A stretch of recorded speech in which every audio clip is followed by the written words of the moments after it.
Happy Friday. Friday means eat day. আমি প্রায় আমার প্রিয় দর্শকদের সাথে আসলে ফ্রাইডে স্পেশাল খাওয়া দাওয়ার কিছু কিছু মোমেন্ট শেয়ার করি, আর আজকেও ব্যতিক্রম না। সবাইকে নিয়ে আসলে পবিত্র শুক্রবারের কিছু কিছু সুন্দর মোমেন্টস শেয়ার করা হয় আমার পক্ষ থেকে।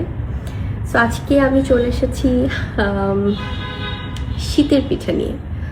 আমার ভীষণ ভীষণ ভালো লাগে পিঠা খেতে, আর শীতের শুরু থেকেই তো পিঠার একটা উৎসব শুরু হয়ে যায়। যদিও শীত এখন শেষের দিকে, তাই বলে পিঠা উৎসব শেষ হয়ে যাবে তা না।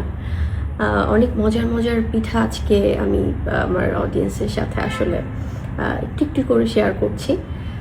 আর পিঠা যেহেতু আমাদের বাঙালিদের ঐতিহ্যবাহী একটা খাবার, তবে আমি খুব নস্টালজিক হয়ে যাই, কারণ ছোটোবেলায় আমার নানু অনেক অনেক মজার মজার পিঠা বানাতেন এবং আমরা পরিবারের সবাই মিলে খুব আনন্দ করে খেতাম।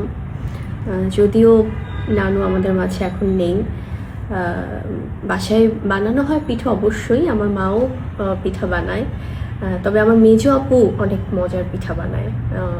মানে আছে না, চিকেন দিয়ে হোক, নারকেল দিয়ে হোক, কম মিষ্টি দিয়ে, যেহেতু আমি স্পেশাল মিষ্টি একটু কম খাই, সো সেখান থেকে আপু অনেক ভালো পিঠা বানায়। আপু যদিও ফ্যামিলি নিয়ে এখন দেশের বাইরে থাকে, আমার বড় আপু মেজো আপু সবাই। সো অনেক মিস করি আমার বোনদেরকে, অনেক অনেক মিস করি, কিন্তু কিছু করার নেই আসলে, খাওয়া দাওয়া তো করতেই হবে। সেক্ষেত্রে আমার আর একটা আপু আমরা সবাই কম বেশি চিনি, তন্নিস কিচেনের তন্নি আপু আমার জন্য, যেহেতু জানে আমি পিঠা খুব ভালোবাসি, অনেক মজার কিছু পিঠা পাঠিয়েছে। আর দেখতেই পাচ্ছেন আপনারা, আমার স্পেশালি যেটা হয় যে ভাপা পিঠা, চিতই পিঠা, দুধ চিতইয়ের পাশাপাশি আবার পাটিসাপটা, এই ধরনের পিঠাগুলো বেশি পছন্দ। আর এছাড়া তো হরেক রকমের পিঠা আছেই আমাদের বাংলাদেশে। সো আমি একটু ট্রাই করি, যদিও নাম বলার প্রয়োজন নেই পিঠার, কারণ আমরা যারা বাঙালিরা আছি তারা সবাই কম বেশি সব পিঠার নাম জানে।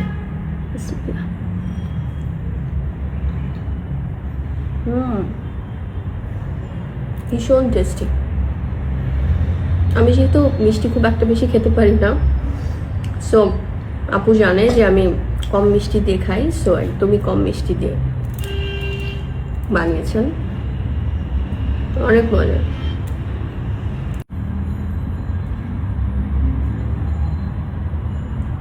তো সবগুলো পিঠা হয়তো ট্রাই করা পসিবল হবে না, আস্তে আস্তে খাবো পরে।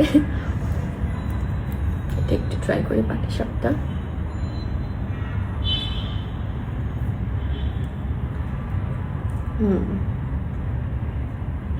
So tasty. সো সবাই মিলে পরিবার সহ ফ্রাইডেটা এনজয় করুন, এক্সারসাইজ হবে, ডায়েট হবে, সবাই সব কিছু করুন, কিন্তু শুক্রবারের দিনটা সবাই একসাথে পরিবার সহ খাওয়া দাওয়া এনজয় করুন, যেটা একদমই আমার একান্ত ব্যক্তিগত মতামত। এটা কোনো কারো উপর এমন না যে করতেই হবে, বাট আমার মনে হয় যে ফ্রাইডেটা সবার এনজয় করা উচিত উইথ টেস্টি ফুড। সো